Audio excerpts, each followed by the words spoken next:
Airtel ரெஸ்டாரில் பார்த்தீங்கன்னா ஒரு டிசைனில் ஒரு 3 ஒரு நெகட்டிவ்னு சொல்லலாம். அதாவது ஒரு டிஸ்அட்வான்டேஜ்னு சொல்லலாம். இது பார்த்தீங்கன்னா சும்மாவே இருக்குது.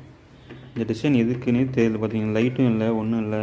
பார்த்தீங்கன்னா இது லைட் இல்லை, ஒன்றும் நமக்கு சும்மாவே இருக்குதுங்க. இந்த இது பார்த்தீங்கன்னா குழியான ரோட்டில் போகும்போது தடக்கு புடுக்குன்னு சவுண்டு வருது. ஒரே இரைச்சல் சவுண்டு வருது. பார்த்தீங்கன்னா இது பார்த்தீங்கன்னா உங்களுக்கு தெரியும்.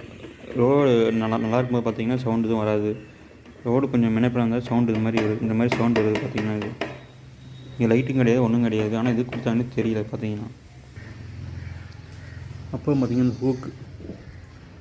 இந்த ஹூக்குன்னே சொல்கிறதா இல்லை என்ன சொல்கிறதுன்னு தெரியல. அவ்வளோ சீப்பாக கொடுத்துருக்குறாங்க. இவ்வளோ ப்ரைஸ் கொடுத்து வாங்கணும். ஆனால் பார்த்தீங்கன்னா இதெல்லாம் ஒரு ஹூக்குன்னு சொல்லி கொடுத்துருக்காங்க. உங்களுக்கே தெரியும் பார்த்தோன்னே. அப்புறம் பார்த்தீங்கன்னா இந்த சைடு வந்து ஸ்விட்ச்சு ஆன் கீ போடுறது இருக்குது. இந்த சைடு பார்த்தீங்கன்னா சார்ஜ் போடுறது இருக்குது.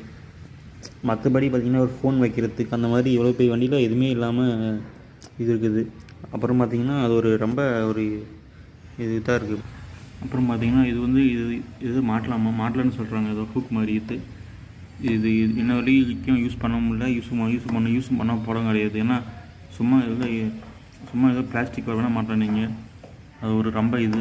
அப்புறம் பார்த்திங்கன்னா பேக் சீட்டில் அவங்க பார்த்திங்கன்னா இங்கே வந்து இங்கே தான் கால் வைக்கணும். அங்கேருந்து கால் வச்சா லாங் டிரைவில் பெயினாக இருக்குது. இங்கே பார்த்தீங்கன்னா கீழே வைக்கிறதுக்கு எதுவுமே கிடையாது. பார்த்தீங்கன்னா அது ஒரு ரொம்ப ஒரு ட்ராபேக்குன்னு கூட சொல்லலாம். பார்த்தீங்கன்னா அப்புறம் டிக்கி பார்த்தீங்கன்னா சரியாக க்ளோஸ் ஆக மாட்டேங்குது. அது ஆல்ரெடி சொன்னோம். நம்ம டிக்கி பார்த்தா சரியாக க்ளோஸ் ஆக மாட்டேங்குது. நிறைய பேர் அதை சொல்லி கம்ப்ளைண்ட் பண்ணியிருக்காங்க. பார்த்தீங்கன்னா ஒரு ஃபோன் வைக்கிறதுக்கு இல்லை ஏதாவது வைக்கிறதுக்கு பார்த்தீங்கன்னா இது எதுவுமே கிடையாது. பார்த்தீங்கன்னா அப்புறம் பார்த்தீங்கன்னா சார்ஜிங் வந்து பார்த்தீங்கன்னா இதை பார்த்தீங்கன்னா இது வந்து பூட் ஸ்பேஸ் இதெல்லாம் ஓகே தான். ஆனால் பாருங்கள், இது வந்து சார்ஜர். இது வந்து இங்கே இந்த சார்ஜர் இதில் போடுறது பார்த்திங்கன்னா ஒரு அடாப்டர் வாங்கணும்னு போட்டிருக்காங்க. அது ரேட்டு வந்து 1000 ரூபா சொல்லியிருக்காங்க. இதில் மாட்டி தான் நம்ம வந்து சார்ஜ் போட முடியும். அதுக்கு நம்ம பவர் பேங்க் வாங்கிட்டு போயிடலாம் போல். அந்த மாதிரி இது இருக்குது. பார்த்திங்கன்னா இதெல்லாம் வந்து ரொம்ப அதிகம்னு சொல்லலாம்.